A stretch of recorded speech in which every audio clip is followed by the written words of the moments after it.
take a look at the odds to win the Premier League. Manchester City, no surprise.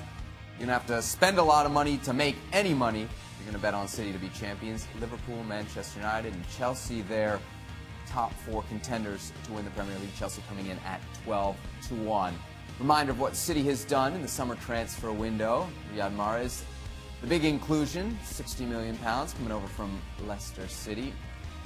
Nobody really walking out that door except Yaya Touré, and he at 35 years old. So they've been really weakened at all. Maybe gotten a little bit stronger, Craig. You've not quite got the tie rotation right, have you?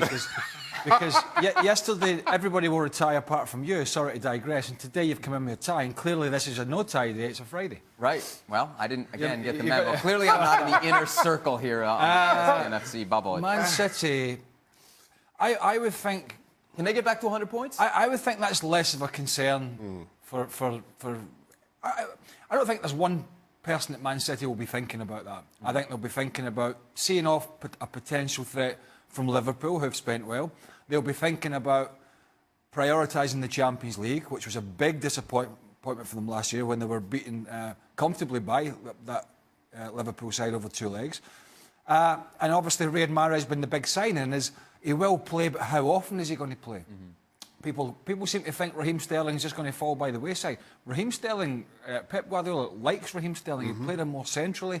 And so there's not been a big splurge in the transfer market, but he has obviously got a very good squad there to work with, and he's another year in the line of learning about his players. But understandably, City not spending an awful lot. Spent a fortune last year, and we all have to abide by financial fair play at some point or the other. But as Craig says, City aren't going to be judging whether they get 100 points or not. They will be judging whether they win the league or not, and whether they improve on how well they do in the Champions League. And given some of the disruptions you've seen over the course of this summer, and maybe so far, and I know for most of Europe, there's still a long way to go in this transfer window. If City don't, at the very least, get to the semi-finals, I think it'll be seen as a disappointment. That's where their bar is now. Chelsea hoping for a return to the top 4. The bookmakers say pretty good chance they'll do it. 4-6. Craig, what do you think? Is that fair? Look, it's about right. I mean, bookmakers say they're going to make it. I mean, not by much. It's right there between them and Spurs. Look, Tottenham haven't done a great deal either in the transfer window, but they've got continuity with players and coaching. You give Chelsea the edge over Spurs?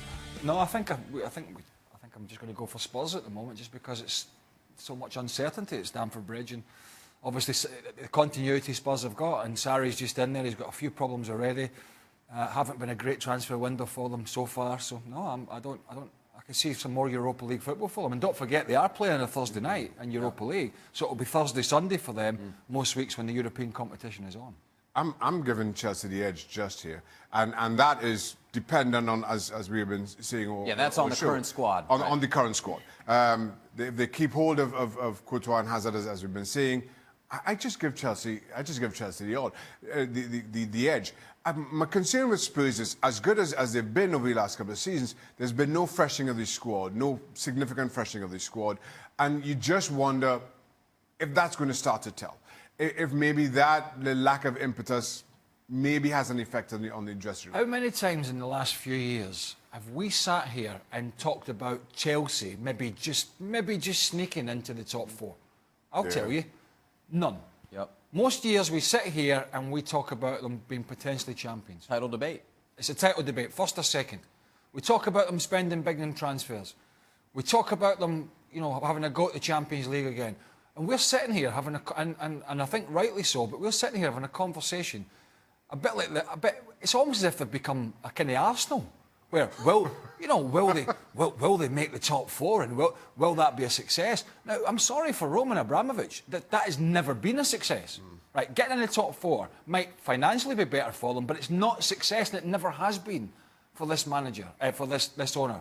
I know the tide is turning. The stadium's been shelved, no matter what people say. And he's pulling the reins in financially. But this is a big turnaround from where Chelsea have been the last few years. Liverpool from top to bottom. Here is some of the business they've done in the transfer window so far. Of course, there were plenty calls to sign a goalkeeper, and they have indeed done that with Alisson. But Stevie, is this enough to win the title or at least challenge, say, Manchester City for it? I think definitely it's enough to challenge Manchester City for the title. I think City are just still favourites. But Liverpool have strengthened in the right areas where they needed it.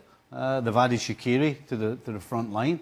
You've got Fabinho, you've got Keita in the middle of the park. And more importantly, you've signed a world-class goalkeeper who, in my opinion, guarantees you 9 or 10 points a season. And that was one of the biggest cries, if not possibly the biggest. Yeah, so no question, Liverpool are now in a position where they are able to have a genuine fight for the Premier League title. Munich CEO Karl-Heinz Rummenigge had this to say on Robert Lewandowski: "With players, one must show a clear attitude. Lewandowski also wanted to move on, but we told him that we wouldn't allow it." Rummenigge continues, "We are totally satisfied with the player. There are a few that compare to him in his position, and so it is not in our interest to hand him over, no matter if someone puts 100 million euros or 150 million euros on the table." Raph, are we really to believe this? 150 million euros, Lewandowski's not worth saying goodbye to for that? Well, I think it's easy for Rummenigge to say these words because the offer of such magnitude has not been made. I think that this year Bayern perhaps would have been willing to listen for the first time if some kind of substantial bid would have come in from anyone, but it didn't. And, you know, once Lewandowski declared through his agents or sort of through sources close to him that he changed his mind, that he wants to stay at Bayern, you can rest assured there just wasn't that much interest for him, which is very much playing into Bayern's hands. They've used this to actually increase the pressure on him, saying, we think he's going to score more than 30 goals this year. And that, you know, if he wants to have more appreciation, as he said, we will show it to him by telling him just how good he is and how many goals we expect him to score, which is a lot. So they've kind of made it work in their advantage. But things can still change. Real Madrid can still decide that they want an out-and-out goal scorer now that Ronaldo is left, and that offer could still come in. It's his dream move. But it looks increasingly like as if he's going to stay, simply because there isn't anyone who wants to pay that kind of money. All right, thanks for sticking with us here on Extra Time. Hashtag FC Extra Time. We will.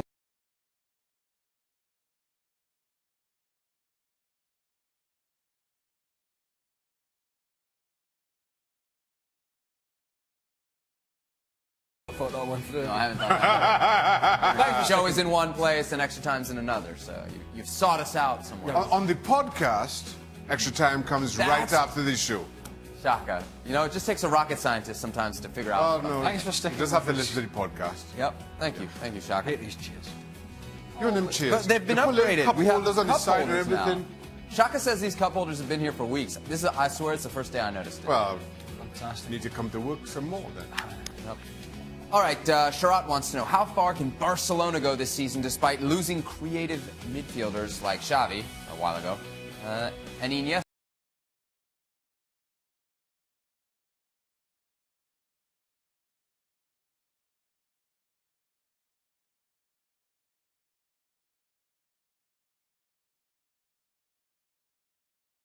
What they did, they expect them to be better. And then when you look at how good they were in the league, just the one defeat to show in winning the title, and you still got Lionel Messi.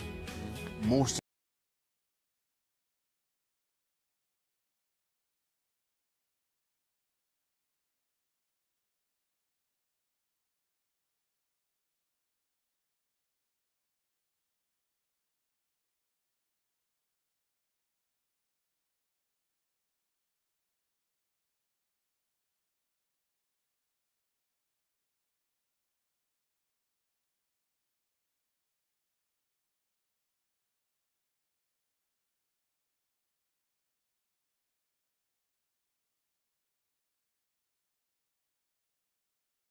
Among the favourites, they're no longer the best or second or even third best team, I think, in the competition. So they have regressed.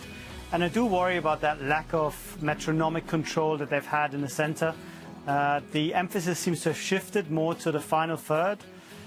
You can win that way, but I think it's more difficult, especially because Messi doesn't do a lot off the ball anymore. So I think it'll be tough for them to go all the way. Shaka, can you there's a word explain that never control? metronomic by a man whose English isn't even his first language. Ralph's a smart guy. All right, give it to him. There. Look at that. What can I say? Thank you very much. Oh man, Mexico still beat you in any word. I didn't say right? that. So I didn't say that. Let's move on. We don't need to, you know. that was, yeah, metronomic. That. Craig, I think this one's for you from Luis. Are Scotland an average footballing nation, or is the Federation doing a lousy job with Scottish talent and not preparing the national team enough to qualify for major tournaments? Yes, all of those. Yeah, All of the above. C, all of the above. There's a few younger players coming through, actually starting to play and play at a higher level in Scotland, but they're playing regular for teams like Aberdeen and Hibs and some young ones at Celtic and Rangers. But it's going to be a long, hard slog, even with the 48-team World Cup. Even with the 48 team, you think? It'll be tough for them to qualify? Well, it'll be easier, but it'll Right, still right. be tough for them. Really? Yes. Cigar wants to know, who has the best dance moves in the crew? Also, did any of you celebrate your dance move on football field? Yeah. Steve, I vote for Steve Nicol as the Steve's dance, just the as most ESPN willing FC dancer. dance champion. That doesn't make him the best. The most willing doesn't make you the best. Well, if there's only one competitor, you win. Look at that. Who can compete with that? Well, Hamas showed us in the show. No. There is a chance. It's not a big one because Bayern's squad allows them to be not at 100%. They can win not playing that convincingly as they did with Ancelotti in charge the season before last. But I think the chances of the teams behind them have risen. I think we see a much improved Dortmund under Lucien Favre, who's a stickler for detail. Only today I read a piece where he's correcting his players about the positioning of their wrist when they control the ball. He is so obsessed with the smallest details you can imagine. And I think Domenico Tedesco at Schalke and Leverkusen as well should put up a decent challenge. So I think Bayern will have it harder this time. Craig, any manager ever talk to you about the positioning of your wrists while controlling the ball? And what would your response have been? I may have laughed. Yeah. Come see me at this wedding. I'll tell you exactly what you think. That would have been a chat in the dressing room. That would have been a chat in the dressing room if somebody said that to you. I don't know how you get as far as Bayern Munich with wrong wrists. Yeah, right. At some point, it's just. So, I mean, I have it's to too say, much. when you're playing in front of 60,000 or 70, and you're playing in front of big crowds, and you're on TV and you're under pressure, and somebody's fizzing the ball at you, and because you know at the top level they really, fizz it into players at a good pace. I've never known anybody that's been thinking about the position of the wrist when they're trying to control the ball. Almost to the point where it might be a distraction, right? It would be. Yeah. Anyway, what's more worrying me, and Raf, what's your reasoning behind this unbelievable heat wave that they're getting in the UK at the moment? My reasoning, I'm afraid it's not an isolated incident. This seems to be the new normal in Europe. Climate warning is real, and it's hit us, I think, much harder and much earlier than expected. See that? Don't know if there's a football angle to this. I'm thinking very hard if I can bring it back to football. No, but it's a nightmare for you But, guys. It's a nightmare for you guys because nobody in the UK has air conditioning. They don't. They don't have, Yeah, they don't have but air conditioning. listen. I mean, in relative terms, it could be a lot worse. Okay, I'd rather have slightly too much heat in London than the usual Great British Summer of law. So I think we are the lucky ones, one of the few lucky ones. What is the Great Britain? I've never been to Britain. I in the say summer. that What is because I say that because Rain. it's almost been unprecedented. I was back in May; it was baking hot. My wife was back in June; it was baking hot, and it's still been baking hot. Now, as Raf said, if you get a week of good weather in a row and then it just rains the rest of the time, that's the norm. But nobody's prepared for it in the UK. Really? The houses are absolutely boiling because here we've got air conditioning Yeah. because it's the norm. Sorry to digress. It's That's a very okay. important issue. Yeah, no. It is an important issue, and that's what extra time is God for. knows what's happening to Marcotti in his house. Yeah. And that heat. Sweating in that. Oh, yeah, he's on holiday. He was in, Well, he's not, but it's been a heat wave for about 2 months. yeah. So you can't escape the heat wave. All right, well, You can't if you come here. It's been raining. Let me tell you something. Between that metronome and this weather forecast and global warming and air conditioning, And this has been a British this has been a summer of message. law, This this has has been been an the imbalanced oddest time. extra time. And extra time, by its very nature, is weird. just weird. It's a weird place. This has been the weirdest of the lot. How many people are going to tweet now and say, stick to the questions? That's what you use. Many. Anyway, I don't care. Who cares? Well, You asking another one? no, I think that's it. Yeah, Raph yeah. wants to go. It's late in London. Yep. It's late and yeah, it's hot. and he's so sweating. Let's put a wrap on it. Tomorrow's show will be perfectly metronomically balanced. That I can assure you. All Make right. sure I not won't be to here. miss it. Nichols on. It'll be gastronomically. Yeah, balanced. we'll get some of those wow, dance Mum. moves tomorrow. Well, thanks to me, I'm not here. It's not often we get Craig Burley in to talk about Arsenal, but we have to. So new Well, we couldn't chapter. afford to fly Stuart Robson over. Could we? Just for With this, Paul just for Mara. this 2-minute segment. And Mara's We he's have- away. He's Mara's away. worked yesterday, so we've got to pick Craig's break. He's too old. One day a on week. He's a little too fragile for this one. And he is actually very worried about Arsenal's upcoming season. He says an expectation for them. He expects them to just go back to how it was with Arsene Wenger in the sense that their trophy will be just trying to get a top 4 spot. What would success be for Arsenal, in your opinion? Success is going to be rejigging this squad. You know, okay, the answer would probably be 5th. Well, no. It's a difficult one. Success for them is getting in the top 4, right? But then we've moaned about Wenger saying top 4 success. But they've fallen really far from Yeah, I good. know, and success for them, and is Unai Emery getting a grasp of this club and changing the philosophy and changing the squad and getting and rebuilding. That's going to be success. Now, on the face of it, you know, older players, Lichtsteiner, Papastatopoulos, or Socrates, call him what you want. Socrates and Mustafi as a centre-half partnership. I mean, do me a favour. Do you know what I mean? That's so. I would be slightly concerned if I was an Arsenal fan, but I would be a little excited as well. They've got a change of management. Signed Torreira from Sampdoria, the Uruguayan midfielder, very tenacious little player. There's talk about possibly Nzonzi coming in from Spain, a player that Unai Emery knows well, a player that I like, big and physical. I think good for the Premier League. He's had a spell at Blackburn, a spell at Stoke, a really good spell in Spain with Sevilla. And he looks, and if they get players like that, they'll give themselves a chance.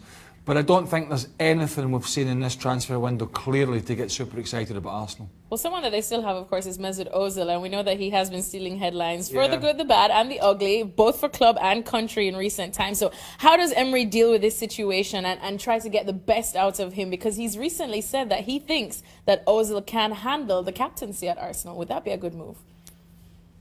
I never put too much weight on this captaincy thing now, I have to be honest. I think Arsenal fans couldn't give a hoot who's captain. They just want players to perform. He's a big earner. He's coming off the back of a disappointing World Cup, a terrible World Cup. He's not alone. Listen, and all that blame and all that political stuff, just absolute nonsense. But he was awful at the World Cup, so were the Germans. He's got to put that behind him. It's a fresh start, and Unai Emery has to handle these players with a firm hand. So, you know, I don't think Ozil's got any other alternative than to show leadership and show quality. That's what he's getting paid to do. He's the highest paid player at the club. He's now got to get on with it. But he needs a supporting act around him, and that was the big problem under Wenger in recent years. He needs a supporting cast, and at the moment he hasn't got that. All right, thanks so much, Craig Burley. So interesting times ahead for Arsenal. You can best believe that we will be tracking them to see how they do fare this season. Boy, how time flies. We were just in the World Cup, and now Craig Burley and I are about to preview the Community Shield that's coming up this weekend. Craig, it's a tale of two different managers in different positions, rather. We could say Pep Guardiola already settled and comfortable at City, not much to prove, and then Maurizio Sarri coming in now to try and steady the ship at Chelsea after a bit of a tumultuous season. So how do these two approach a game like this? Well, what we know is Sarri is going to try and get Chelsea playing in an attacking style. That's what he did at Napoli. To some success. Obviously they didn't win the Scudetto, but they were very attractive on the eye. He's going to try and do that at Chelsea, but obviously he's very late in because of the whole debacle about Conte, because everybody knew he was going. It was just when he was going to go. So the club pulled the trigger late, so he's late in. He's had problems with Willian in particular, who didn't pitch up when he should have done, and so there's been a drama there.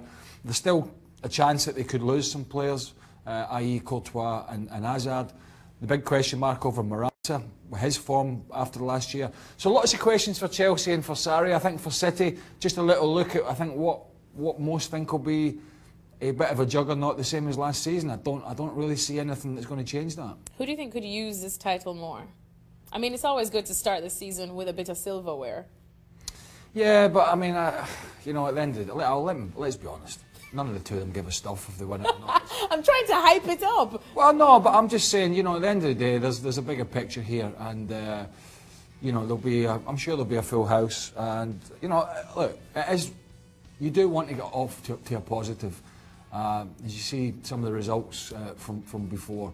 At the end of the day, for Sarri, it's not so important because he's really trying to educate himself with what he's got, and obviously, once this game's out of the way at the weekend, there's only till the end of the next week when they can buy players. Obviously, they can lose players for a longer period, but they can only buy players until the Friday of the following week. So it's really a quick snapshot of what he's got and what he needs to try and get Chelsea competitive again. All right, well, I know you still have a couple of ICC games to commentate on, but we have to ask you for a prediction for this one. We're already into the new season, and this pre-season's not even... I thought you were going to ask me for a prediction on the ICC games Oh, I've got coming up. Depends whether they play the kids or not. Actually, Chelsea had a couple of young boys come through, one in particular who looks... And Sarri's already said he's including this young lad in the squad, and he might play, so excited about that. But I'm going for Man City because they're the strongest team in England at the moment, by far. Fair enough. Thanks so much to Fair Craig enough. Burley. We'll make sure to stay tuned to see what that result is this weekend right here at ESPN. Craig Burley is joining me as a new season is upon us. That means there's only so much time left in the transfer window, and there's still some pretty big names floating around. The rumors, will they stay, will they go, should they stay or go? Craig's going to tell me what he thinks. Let's have a look at some of the names. I'm talking about Eden Hazard, Thibaut Courtois, Luka Modric, N'Golo Kante, Yeremina, etc. Let's start off with the ones related to Chelsea, Craig. Kante to PSG, and then, of course, the duo of Hazard, Courtois to Real Madrid. That's really nothing new. Do they eventually get these done? Kante and Hazard go, they are officially swimming against the tide up the creek, and they're done. Doing an Arsenal there. They're Dunsville, new manager. That would be the biggest stitch-up a new manager's had at Chelsea for a long time if those two go before the end of the transfer window. Interestingly enough, I was with somebody who is close, very close to Chelsea and has been for many years. I won't name him, but he described Eden Hazard as a playground player. You know, because he just doesn't get enough goals, and he doesn't do enough, and it's all very nice and tidy. I think that's a little harsh, but if he does go to Real Madrid, he will definitely have to up his numbers, because when you look at the goals that some of the boys are scoring over there, he's not even getting 20 a season. So, you know, that could be an interesting one. The Yeremina one is sort of come up. I think he's somebody that United have in the back burner if they don't get Alderweireld. I think they would rather get Alderweireld, but Mina, off the back of the World Cup, as a player that I know they're looking at, but I think they're looking at him in case he doesn't get probably his number one target. I think that would be the case for him there. And I know one that made all of us go, what, is still floating around, and that's the Luka Modric one to leave Madrid to go to Inter Milan. We spoke to Paolo Bandini, and he said, look, this is not as far-fetched as many people think it could be. What do you think of it? There's only one word comes to mind when Sell us. Is why. Why? Unless he has a problem or an issue with Lopetegui, the new coach, or Real Madrid, then as good a club as Inter Milan are, they've been a million miles off winning the Scudetto, and so have AC Milan. But why? I mean, he's one of the first on the team sheet. Even when Ronaldo was at Real Madrid, Luka Modric was still one of the first players names on the team sheet. That's how good this guy has been. So why? Unless there's other issues rather than football, I don't see it. But if Paulo says it's floating around, it's floating around. But listen, there's lots of things floating around. Doesn't mean it's happening. True indeed. Hopefully we'll see if any of these do happen or not anytime soon. Keep track of them right here at ESPN FC.